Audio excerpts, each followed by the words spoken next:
Good morning, buenos dias, and bonjour. Welcome to another episode of Cooking with Chef Noel. Today we are going to be making a lasagna from scratch. Yes, folks, you heard it, from scratch. So first step is we're going to make the pasta. Second is the tomato sauce. Third, and then finish it off with the meat. So let's get started because it's going to be a long one today. So let me go get the mise en place and I'll see you guys right back.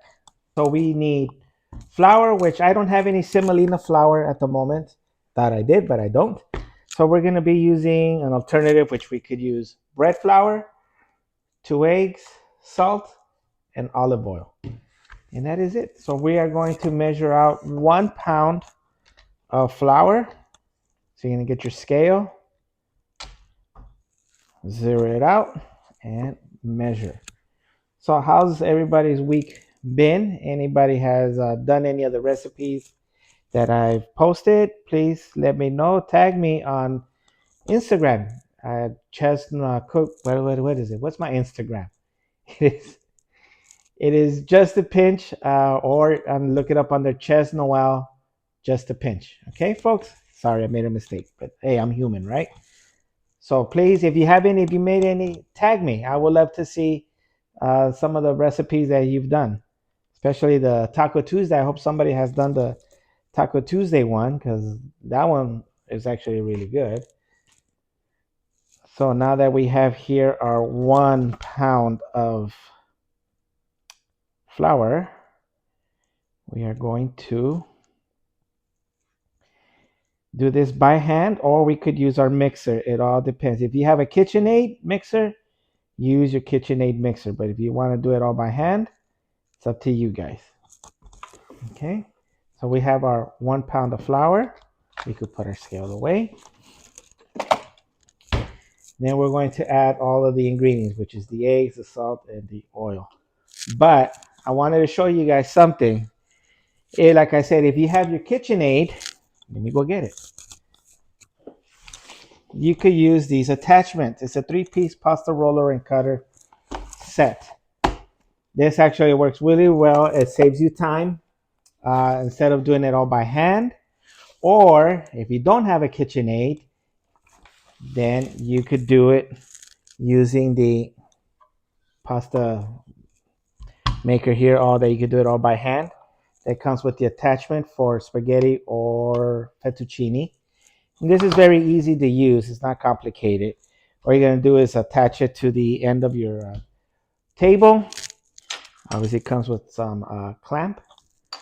And here is the roller. So all you're going to do is like you clamp it here and then you just crank. You start cranking it.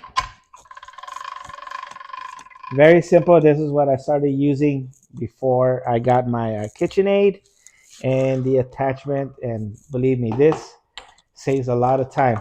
So we'll be using that for today. But if anybody's interested in this, you can get it on Amazon or this on Amazon. Okay, let's get started. So here's my KitchenAid. So we're just going to put in our flour. Like I said, you could do it all by hand, whisking it all together, mixing it, rolling it out. Or if you want to save some time, do it on your KitchenAid. So now we have our flour in there. We are going to add just a pinch of salt and just a drizzle of oil. Y los huevos. We're just going to break them in. This is very easy. You're going to our dough hook, okay?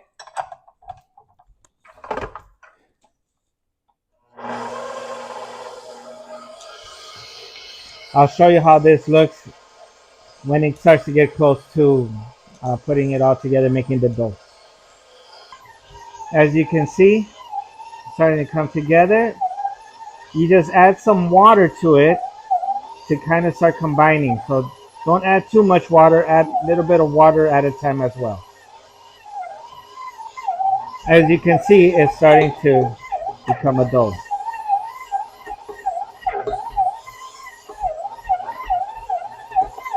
So at this point, what I like to do is just turn it off.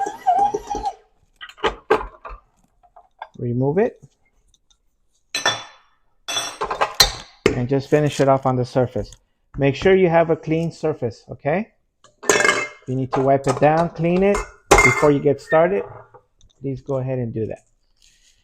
Then we're just going to finish kneading it off. Cover it with a little bit of oil, wrap it in plastic wrap, and let it rest for 30 minutes to an hour. Okay, folks. Then we're going to get our mise en place for our tomato sauce. Now, people are going to be like, I've never seen the tomato sauce like that. But that's the way I was taught in school, and I've seen it in some of the restaurants that I've worked that they do is almost similar. So I'll just show you the way that I was taught. I'll see you back in a few. Okay, now that we have our dough, we're gonna get our plastic wrap. Just put a little bit of oil, just so it doesn't get dry.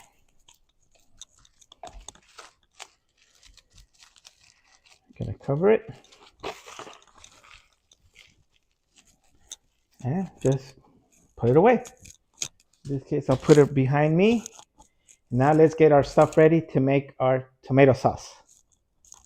So there's quite a few ingredients that we need for our tomato sauce. So we're going to use some Parmesan tomatoes. I'm going to go with 2 cans of Parmesan, a can of tomato puree, celery, carrots, onions, garlic, some tomato paste, and of course we cannot forget our basil.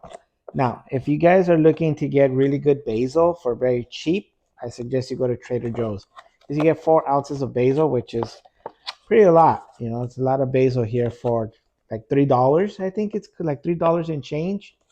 Compared to other stores that you'll get a little bit for the same amount of price, but here you'll get a little bit more. So if you guys end up making the tomato sauce, I recommend you getting your basil from Trader Joe's. Okay, now let's get started cutting things up and putting it all together.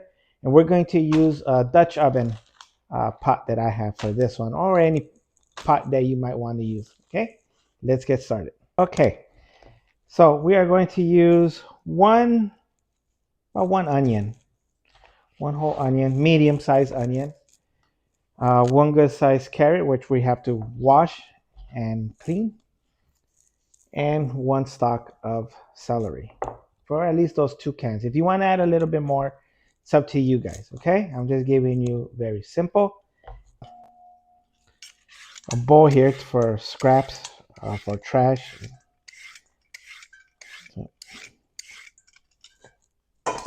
And we're going to cut up the ends of our celery, the tip, and the end of the carrot. And we can get another bowl. So these don't have to be perfect cuts or anything. We're just going to cut it up so we can start cooking it. So the way I do it is I'll cut it in half and then just do a kind of what they call a rough cut.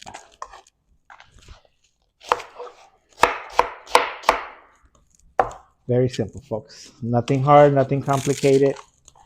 We're just going to saute our veggies here.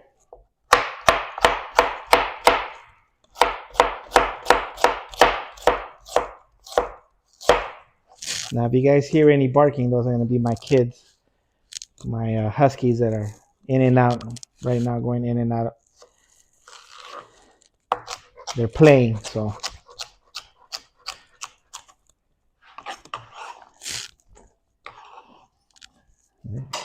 You hear that? That was Jarvis going outside. And we're probably going to utilize, I don't know, depending on how much garlic you like. I'd like to use pretty good extended amount of garlic. So I'll do about 8 cloves of garlic. I've had the Dutch oven pan or pot going here. So I'll see you in a bit and show you how we're going to be sauteing them. Okay, just going to add maybe about a tablespoon of oil and then throw in our veggies. When you hear that sizzle going, it's a good thing. We're just gonna let it do its thing.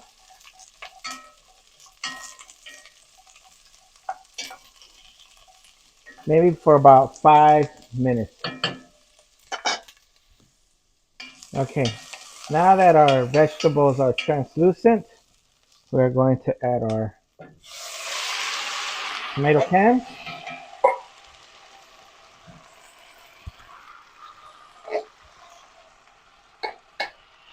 and our tomato puree.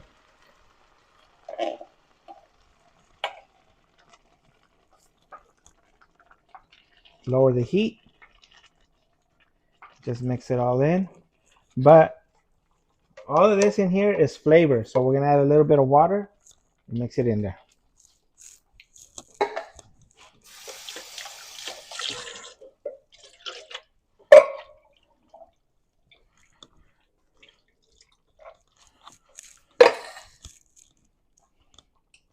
And don't forget your tomato paste. Probably gonna add about 1 or 2 tablespoons, depending on how much you want to add in there. Okay. So I added about maybe 1 tablespoon. We are going to bring this up to about a medium boil. Once you see it kind of bubbling, we'll lower the heat and start simmering it uncovered. Then we'll add in our basil. It starts to boil a little, just stir it.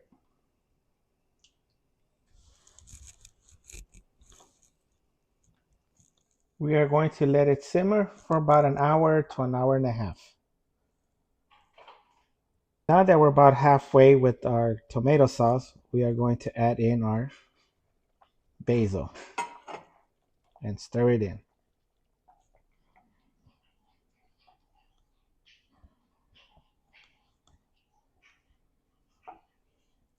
Now that our sauce has been simmering for about an hour and a half already, as you can see, it's reduced.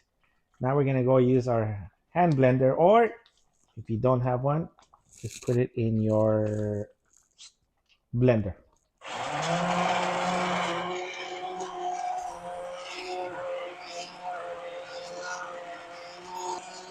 Now that we blended our tomatoes here,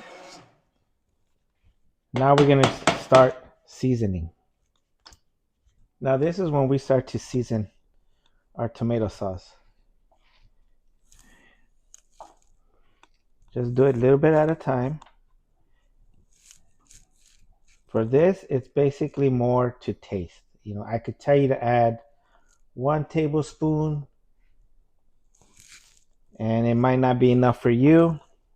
You want to add some more. So I'll let you guys add in as much as salt and pepper as you like. But always remember, always remember, taste. Always taste everything. And now we can start adjusting your seasoning. Y ahora para mi gente, si le quieren agregar un poquito de chile, aquí le pueden agregar ya lo que es el pepper flake. Ya lo que a ustedes gusten de agregarle de chile. If you guys want to add some pepper flakes, make it a little bit spicy, you are more than welcome to add some here already. All right, folks, let's get started with the meat sauce. For this, we are going to be using, again, carrot, celery, garlic, and onion. Obviously, the meat, I use ground beef, using an 80-20, and some red wine, which I am going with the Cabernet. So for this one, we're just going to do a small dice. So for your garlic, very simple. Just crush them, which I am using about 7 to 8 garlic cloves.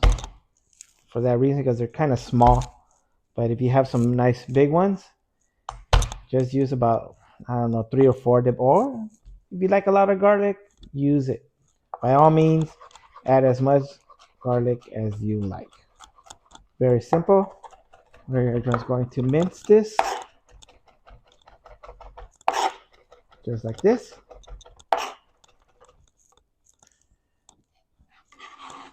Add it to our bowl.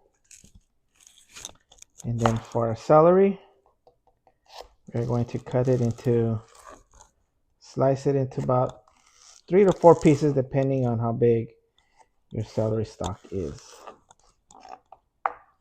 Nothing too crazy, just small dice.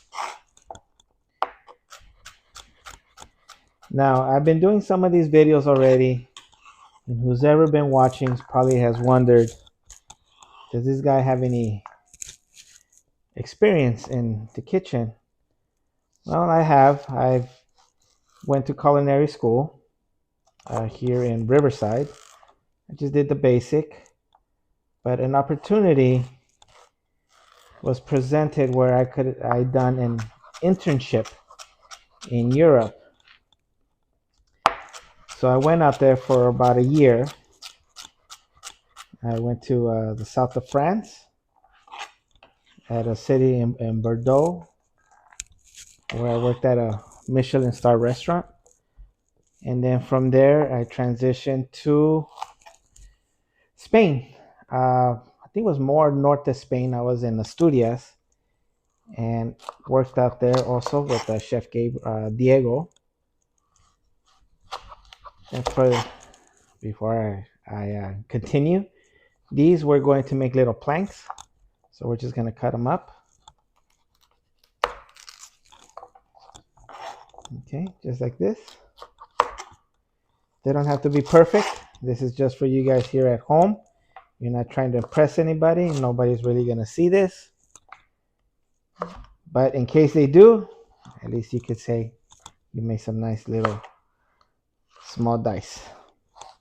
Anyways, as I was saying, I did go out there. I learned how to do a lot of good French cuisines and Spanish cuisines, and I really enjoyed it. I wish I could have moved out there, but fortunately I have a life here in the United States. So when I came back in 2018, I started working at restaurants and hotels. I worked in several restaurants, a few hotels. I've even worked at a homeless shelter in Pasadena, which I really loved, and hoping one day I could go back there and maybe we could do a video of me where I worked and do some cooking so you guys could see. You know, it'd be really nice if we could all do a part in our community and, you know, do some volunteer work. We used to get a lot of volunteers there that would come in, and I really enjoyed it. It was a nice experience working there. Got to meet a lot of people that come in and out. I became friends with some of them. I wish them well. I hope they're doing okay since I haven't seen them. So for our onions, we are just going to remove the tips, cut in half, clean it up. Now, don't get too crazy and try to do this very quick, because you don't want to end up cutting your fingers. But you should practice so that way you can impress your friends or family member, and they're going to be like, ese güey se pasa. So we are going to slice it about 2 or 3 times, depending on how big your onion is. Down the middle. Do different little slits.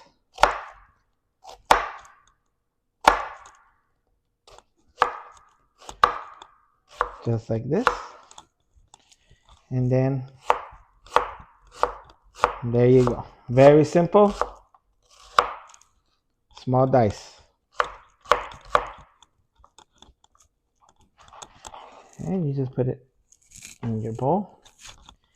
Now, there's urbans about, oh, that you cry with the onion and that you should put an onion on your head, or I don't know, whatever other stuff you've heard about what to do with the onion. But in reality, there's nothing you can do. You know, if you're going to cry, you're going to cry. If you don't, you don't. If you get used to it, which I've gotten used to it. so I don't cry anymore. So there's people that don't like to cut onions because they cry. Well, folks, I'm not crying. So there you go. While our tomato sauce is cooking on the other pot, let's get started with the meat. So we're gonna add some oil. I would say about tablespoon, tablespoon and a half, up to you guys. Add in our vegetables.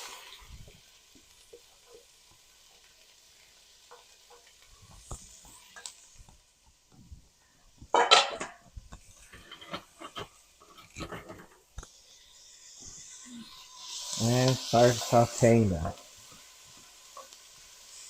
Again, we just want to brown it. We just want to make it translucent and not brown them or burnt.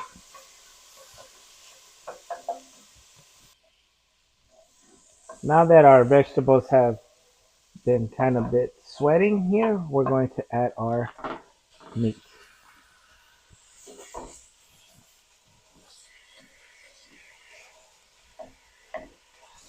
We're going to stew this until the liquid has mostly been evaporated. Stirring frequently.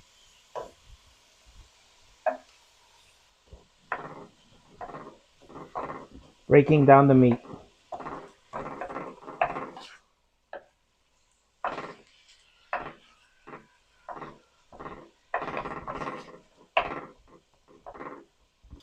If you use a ground beef that has a lot of fat, you'll start to see that you'll get a lot of liquid. You need to evaporate as much of it as you can before adding in your red wine. Now that we reduced a lot of our liquid here, evaporated it, now we're going to add our wine. For the wine, I'm going to add maybe about half a bottle, and we're going to reduce it to half. And then some for the chef. Salud, mi gente.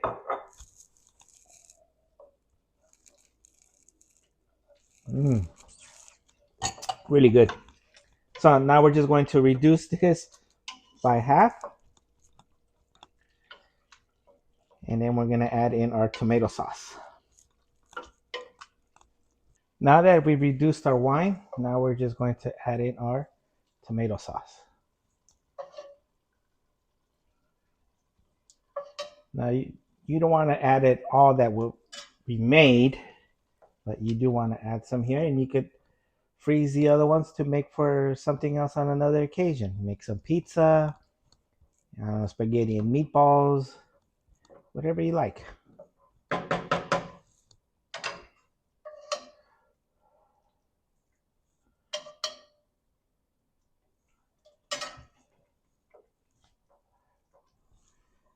Meat sauce is done. Just don't forget to add any more seasoning if you feel like it. I already tasted it and it's really good.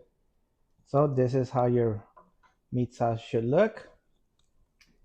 And it's ready, so we can start assembling our lasagna. Now while our meat sauce over there is finishing off in the back, we are going to use the KitchenAid and finish off making our pasta. So we're going to take it out. I'm going to get some flour.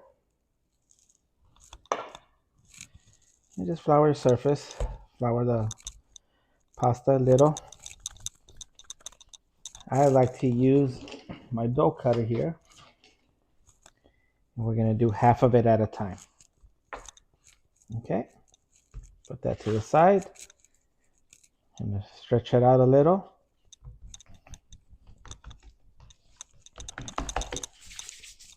We're going to put in a roller to stretch it.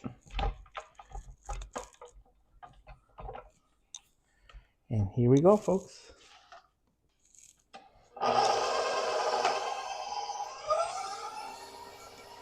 You're gonna see how easy this thing is. You're gonna start it off at number one and just pass it through. Very simple. You're gonna put it back on your surface, add a little bit of more flour on both ends. Pass it again on number one.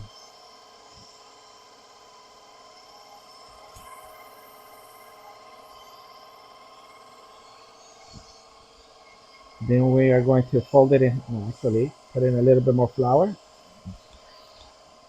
Fold it once and twice. We're going to put it in long ways.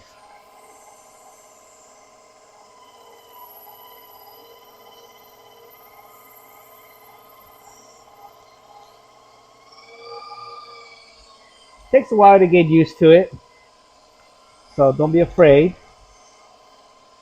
But if you notice that your dough is too wet, just keep adding a little bit of flour at a time until you get it to the right consistency. Like mine, it's just a little bit wet, not too much.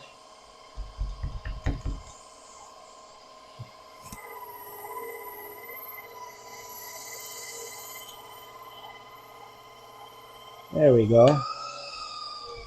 And then one more time.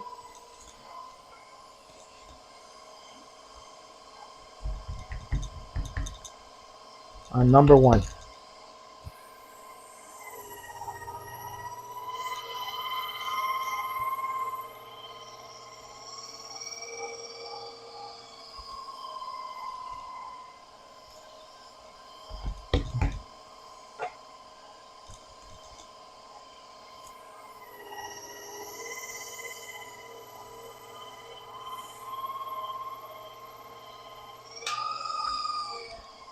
All right, folks. This is where we are going to start stretching it. A little bit of flour on both ends. One more time on number one, and then we'll start dialing it.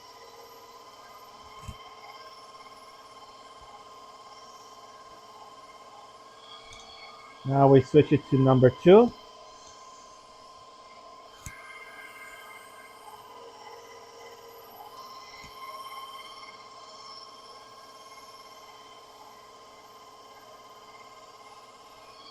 If you like at this point, add a little bit more flour.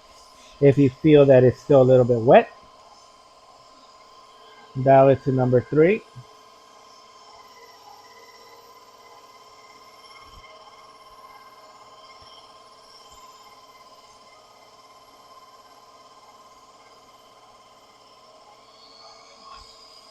Turn it around.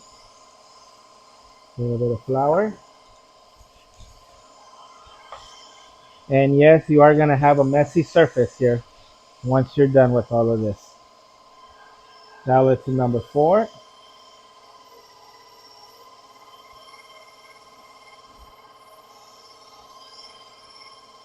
And we're only going to do it up to number, I think we're going to do it to number five, but we'll see right now.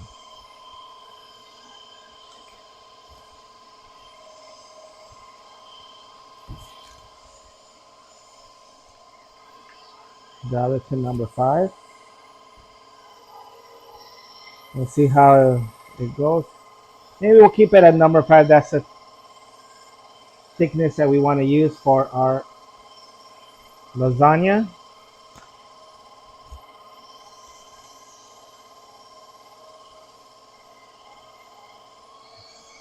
And there you go, folks. As you can see, this is only half of it. So let us do the other half as well. Now that we have our two big long piece sheets of pasta, now we're going to cut it up. But I can't seem to find my tray that I normally do with the pasta, so I'm going to use one of the aluminum pans. Hacer esas chingaderas de aluminio. You know what I mean. I can't pronounce it in English. Give me 1 second. Let me go get it. So I'm going to use this pan here. So we'll probably do, I don't know, 15 layers, 10 layers. I don't know. We'll see.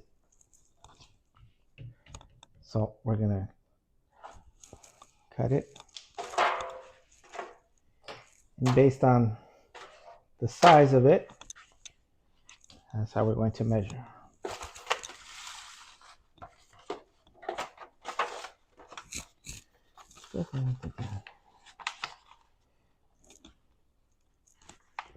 Okay, here we go. Now we can get started. So that's going to be our length.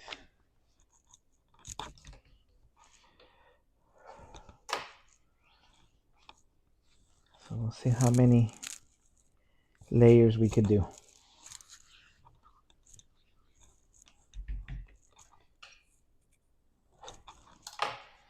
Now we are not going to cook the pasta sheets. We are going to lay them raw, and it's going to cook when it's baking. Alrighty, and we're ready to assemble. Now what I like to do is add a little bit of just the regular tomato sauce that we made. Just add some on the bottom of your tray, or you could add some of the one that you just made with the meat sauce. Just layer it nice. Now we're going to add our pasta sheets. We're going to put 2 of them on the bottom. Don't worry, it's going to overlap a little. There you go, just like that. As you can see. Okay. Next, we are going to add our bechamel sauce. I made this previously. Bechamel is just a sauce, one of the 5 mother sauces from French cuisine, made of a roux, which is butter and flour. So equal parts of butter and flour. And add some milk, some nutmeg, seasoning, or you could just use some ricotta cheese, which is actually really good as well. So we're going to add a little bit of the bechamel sauce on the bottom. Spread it out. You don't want too much. And if you do end up using the ricotta cheese, don't put too much either, because ricotta cheese expands. So this thing will inflate, and just you'll see it spilling all over on the side of it. Next, we will add, now that we added our meat sauce at the bottom, we are going to add some mozzarella cheese. You use both hands, okay? You can put as much cheese as you like. Create it, make it your way. That's the beauty of cooking, that you could always make it your way. You don't have to make it the way that person is telling you or showing you. Next, we're going to add another layer of pasta sheet. So that's already, let's see, 1, 2, 3, 4. This is layer number 5. Doesn't mean we're adding 5 layers of this, meaning that anything that you're adding is considered a layer. So I'm going to add some more salsa bechamel.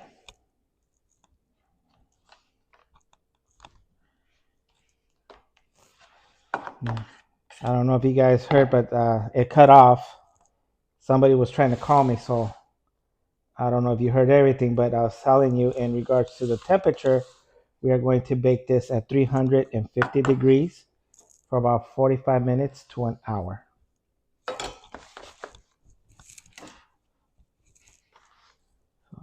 Another layer. And you just keep building it as big as you want. All right, we'll see you in a bit to when we finish it off. So we went ahead and ended up using all 8 pieces of the pasta sheet. So we're just finishing off the last layer with some of the bechamel sauce and cheese. Mm, mm, mm, mm, mm. I'm preheating the oven already, so it should be ready to go in. We are going to cover it with aluminum foil. Cook it, like I said, for about 45 minutes to an hour. And then we'll just check on it. Now we're going to cover it. And in the oven it goes.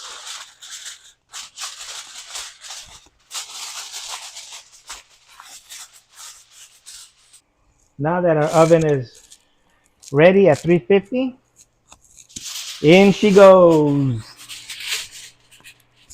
for 45 minutes to an hour. Set a timer for 45 minutes. Let us check on our lasagna. It's been in there for about an hour already.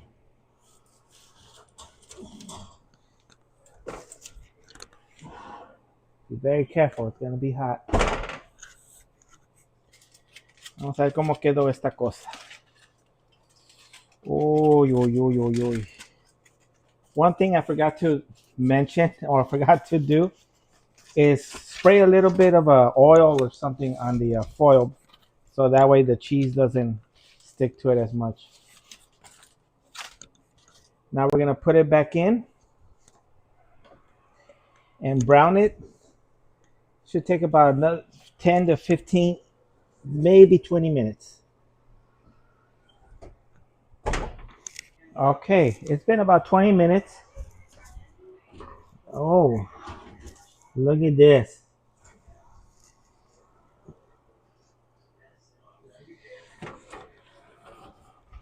We got it all nice and bubbly. Then put it on the big table and I will show it to you. Well, here is my lasagna. As you can see, nice and bubbly, brownish. Obviously don't want to burn it. So that's it for today. I really hope you enjoyed this episode of how to make a lasagna. Please don't forget to like and subscribe, and I will see you next time.